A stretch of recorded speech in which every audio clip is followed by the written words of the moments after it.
Budget లో premium luxury villa అందిస్తోంది APR group వారి గోల్డెన్ లీఫ్ విల్లాస్. ఇప్పుడే కాల్ చేసి మీ విల్లా బుక్ చేసుకోండి.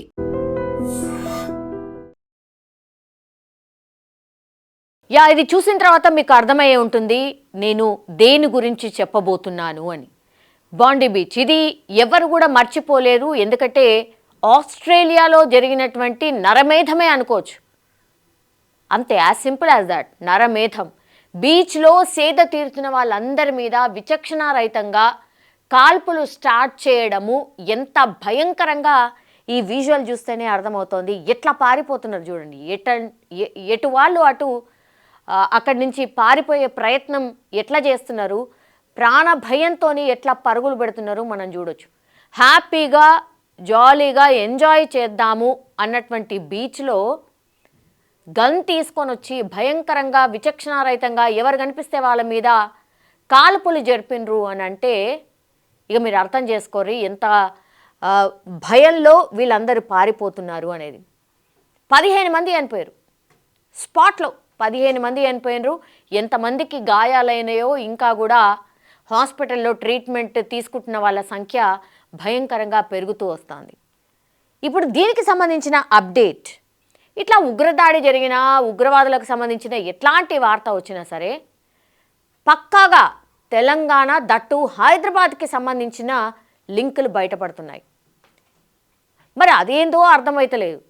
దట్టు రాజేంద్ర నగర్, మొన్నటి వరకు రాజేంద్ర నగర్కి సంబంధించింది ఎవరు విషం ఏదో సంథింగ్ తయారు చేసి, ఆముదం గింజల నుంచి విషం ఏదో తయారు చేసి 1000 మంది నీళ్ళల్లో లేదంటే ఇంకా ప్రసాదాలలో కలిపి చంపేద్దామన్న కుట్రలో భాగంగా ఒక వ్యక్తిని, అది కూడా డాక్టర్ చదివినట, ఆయనని తీసుకొని పోయింది.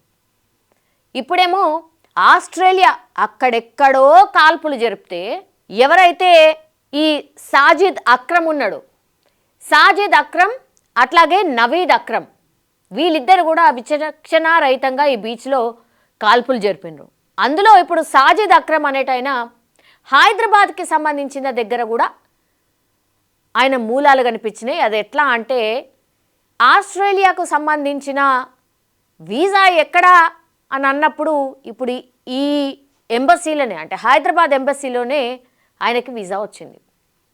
ఎంత క్రాస్ చెక్ చేస్తారు అసలు? వీసా అంత తొందరగా అప్రూవ్ కూడా కాదు. 25 సంవత్సరాల క్రితం ఫర్ ద ఫస్ట్ టైం ఆస్ట్రేలియాకి ఆయన వీసా అప్లై చేసుకుంటే ఆయనకు వీసా అప్రూవ్ అయింది ఆస్ట్రేలియాకి. భారత్కి సంబంధించింది కూడా ఆయన దగ్గర ఈ ఎక్కడా ఏంది అని కనుక్కున్నప్పుడు భారత్లో ఆయన వీసా అప్లై చేసిండు. ఇక్కడి నుంచే ఆయనకి ఆస్ట్రేలియాకి వీసా వచ్చింది. ఇది ఇప్పుడు షాకింగ్ అనమాట. మళ్ళీ ఈయన సిడ్నీలో కాల్పులు జరిపిన అతనికి హైదరాబాద్కి సంబంధించి కుట్ర బయటపడ్డం, మరి ఈయన ఇక్కడి నుంచి కూడా ఏం ఆపరేట్ చేసిండు, ఇక్కడ ఎవరెవరిని కలిసిండు, ఇక్కడ కూడా ఎవరితోనైనా ఈయనకి లింకులు ఉన్నాయా? ఈ మధ్యకాలంలో భయంకరంగా ఈ హైదరాబాద్కి సంబంధించిన ప్లేసెస్లో చుట్టుపక్కలలో చాలామంది ఈ ఉగ్రవాద కార్యకలాపాలు జరుపుతున్నట్టు వాళ్ళకి సంబంధించిన మూలాలు వ్యక్తులు బయటపడుతున్నారు. ఎన్ఐఏ లిఫ్ట్ చేసి తీసుకొని పోతుంది. మరి ఇట్లా ఎంతమందిని తయారు చేసి ఎక్కడెక్కడ పంపించిర్రు? అసలు ప్రపంచమంతా వీళ్ళే ఉన్నారా? అమెరికాని వదులుతలేరు, మనని వదులుతలేరు, అసలు ఏ దేశాన్ని కూడా వదులుతలేరు, ఆస్ట్రేలియాని వదలలేరు. ఆల్మోస్ట్ అన్ని దేశాలని కూడా ఈ ఉగ్రవాదం అనే పదం సంపేస్తుంది అని చెప్పొచ్చు. సో 25 ఏళ్ల క్రితం ఈ సాజిద్ స్టూడెంట్ వీసాపై ఆస్ట్రేలియా వెళ్ళి అక్కడే ఉండిపోయిందిగా. 25 సంవత్సరాలప్పుడు, ఇప్పుడు 50 సంవత్సరాలట. 25 ఇయర్స్ నుంచి ఆయన అక్కడే ఉంటున్నాడు. సాజిద్ కుటుంబ సభ్యులేమో భారత నిఘా అధికారులు విచారించినప్పుడైతే ఇప్పుడు ఆస్తి పంపకాల కోసం అయితే ఈ సాజిద్ హైదరాబాద్కి 2 సార్లు వచ్చి వెళ్ళిండు. టోలీచౌకీ ప్రాంతంలో సాజిద్ ఉండేవాడు.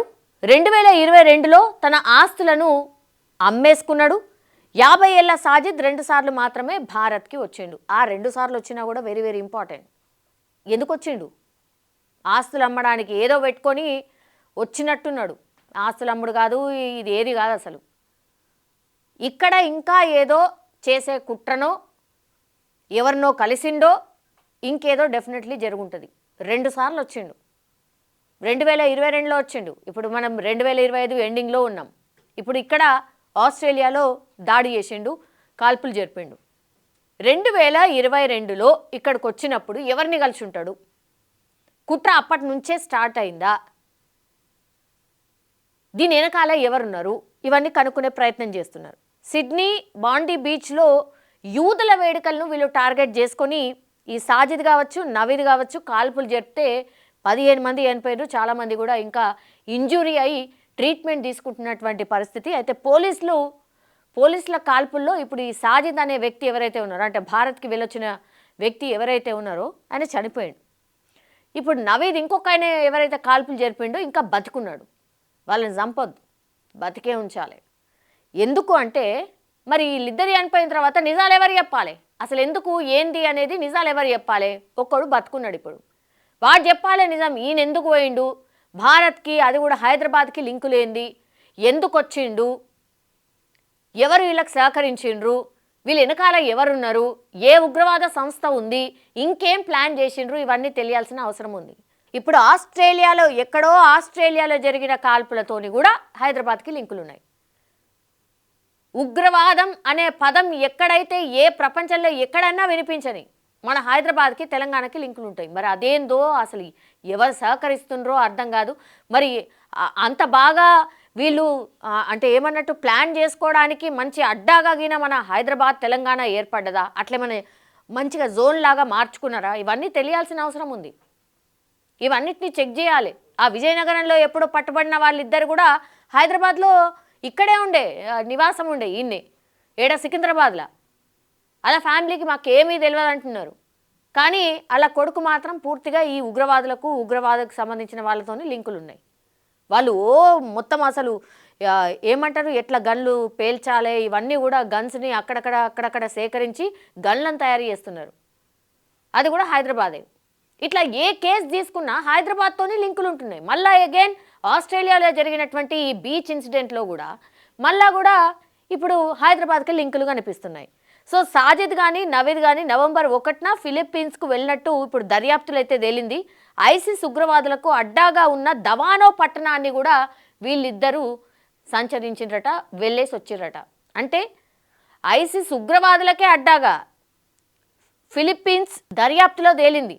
ఐసిస్ ఉగ్రవాదులకు అడ్డాగా ఉన్నటువంటి దవానో ప్రాంతానికి వీళ్ళిద్దరు కూడా వెళ్ళేసి వచ్చిండ్రట. ఫిలిప్పీన్స్కు సాజిద్ నవీద్ ఎందుకు వెళ్ళారు అనే విషయంపై ఇప్పుడు దర్యాప్తు అయితే చేస్తున్నారు. ఇప్పుడు దర్యాప్తు ఇవన్నీ ఎందుకు అని అంటే ఇంకెక్కడన్నా లింకులు ఉండొచ్చు, ఇంకా ఏం ప్లాన్ చేసి ఉండొచ్చు, ఇంకా ఎక్కడెక్కడ ఇట్లా నరమేధానికి పూనుకున్నారు, వీళ్ళు ఏం ఇట్లా అనుకోగానే టక్మని పోయి కాల్చేసి రారు, అంత ఈజీ ఏం కాదు ఇది. వీళ్ళు ఎంతోమంది కళ్ళు కప్పి ఎంతోమంది సహకరిస్తే కానీ ఇట్లాంటి ఇన్సిడెంట్లు జరగవు. చూడండి, ఎక్కువ కూడా పబ్లిక్ ప్లేసెస్, చాలా ఎక్కువ పీపుల్ ఉన్నటువంటి ప్రాంతాలనే టార్గెట్ చేసుకొని ఇట్లాంటి కాల్పులు జరుపుతున్నారు. అంటే నరమేధం కావాలి. ఎంత పెద్ద సంఖ్యలో మనుషులు చనిపోతే వాళ్ళంత గొప్పవాళ్ళు అనుకోవచ్చు, లేకపోతే ఆ ఉగ్రవాద అంత గొప్ప సంస్థ అని పేరు తెచ్చుకుంటున్నట్టు వాళ్ళ ఊహ. ఎందుకు నడుపుతున్నారు? అసలు ఉగ్రవాదం అంటే ఏంది అని అంటే అసలు వాళ్ళకు కూడా తెలియదో తెలియదు. కేవలం మనుషులు చనిపోయినరా, ఆడ రక్తం అంతా ఏర్లై వారిందా, గక్కడి వరకే చూసుకుంటున్నారేమో అనిపిస్తుంది. ఏంది దానికోసం? అసలు ఉగ్రవాదం దేనికోసము, ఏం సాధిద్దాము అని అంటే ఏమి ఉండదు, చెత్త ఏముండదు, అసలు మీనింగ్లెస్. ఇంకెన్నేళ్ళు చూడాలనో ఇట్లాంటి అమాయకుల ప్రాణాలు, ఇంకెన్నేళ్ళు పోవాలనో తెలియదు. కానీ భయపెట్టించి చంపుతున్నారు. ఉగ్రవాదం అనే పదం లేకుండా చెయ్యాలి అని ఎప్పుడైతే మన పాలకులు అనుకుంటారో అప్పుడు వరకు కానీ ఇది సాధ్యమయ్యే పరిస్థితి ఉండదు. చిన్న క్లూ కూడా వదలద్దు, చిన్న క్లూ కూడా వదలద్దు. సో అట్లా దర్యాప్తు సంస్థలు కూడా దర్యాప్తు చెయ్యంగా చాలా చోట్ల పట్టుబడంగా కూడా ఇంకా ఇట్లాంటి ఇన్సిడెంట్స్ జరుగుతున్నాయి. సో ఇంకా ఎంత టెక్నికల్లీ ఇంప్రూవ్ కావాలి, ఇంకా ఎంత కీన్గా కేసును చూడాలి అనేది ఇట్లాంటి ఇన్సిడెంట్స్ చూసినప్పుడల్లా మాట్లాడుకోవాల్సిన సిచ్యువేషన్ అయితే వస్తుంది. ఇప్పుడు అగైన్ ఆస్ట్రేలియాలో జరిగినటువంటి ఈ నరమేధానికి అగైన్ హైదరాబాద్కి లింకులు కనిపించడంతో ఇప్పుడు మళ్ళా దర్యాప్తు సంస్థలన్నీ కూడా అప్రమత్తమైనాయి. అగైన్ హైదరాబాద్ మీద ఒక దృష్టి సారించిండ్రు. చాలా టీమ్స్ ఆల్రెడీ చేరుకొని ఏం జరుగుతుంది, ఏంది, ఏమై ఉంటుంది అనేది కూడా దర్యాప్తు కూడా చేసిన సిచ్యువేషన్ అయితే కనిపిస్తుంది. దీని వెనకాల ఎవరన్నారు, దీని మూలాలు ఎక్కడున్నాయి అనేది కూడా కనుక్కునే ప్రయత్నం అయితే చేస్తున్న సిచ్యువేషన్ అయితే కనిపిస్తుంది. And for more videos, Please subscribe to iDream. Please subscribe to iDream. Please subscribe iDream. And please subscribe to iDream. For more videos, subscribe to iDream. please like, share and subscribe to the channel. Congratulations, iDream. subscribe to iDream. Subscribe to iDream. So subscribe to iDream Media. iDream team andarki huge congratulations. Please subscribe iDream Media. Please subscribe to iDream. Subscribe iDream. Please subscribe to iDream. iDream అంటే నా కళల ఛానల్ను subscribe చేసుకున్న నోరు తిరుగుతలేదు, మీరైతే గంట గుర్తు కొట్టండి. For more such videos, please subscribe to iDream. Subscribe to iDream. Please subscribe to iDream. Please subscribe iDream Media. Please do subscribe to iDream. Please subscribe to iDream Media. For best entertainment and information, please subscribe iDream. And don't forget to subscribe to iDream.